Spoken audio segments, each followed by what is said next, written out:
So on any page you can edit, add a link, add a link.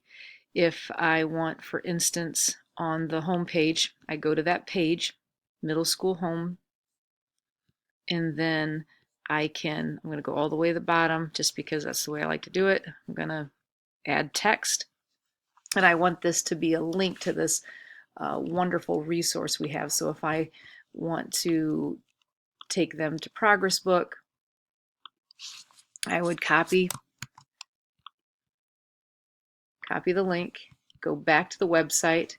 In the text box, I would put the words Progress Book Access, and then I would highlight it, and up here I would hit link. So as soon as I hit link, and now I would paste, right click paste, and hit apply. Now the words Progress Book Access has a link associated with it, and as soon as you click on it, you can see what that link is to help you check them and test them. If I click on this, it will open it in a new page, and you can see that it takes me to a redirect notice, and then eventually it'll take me to that page. If, for instance, I have the wrong link in there, in a certain case, I would just hit the edit, and I would double click it and delete, and then I would enter the correct URL that's needed for that.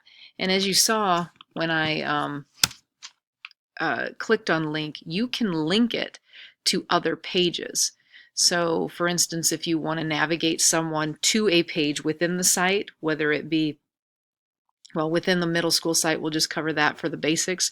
If I wanted to take it to announcements, then I would just hit announcements, and now these words, Progress Book Access, would say take them to the announcements. So I'd probably want that to say announcements instead, and then I hit apply. So now when they click on it, it will take them to another page that's called announcements that is already within that website.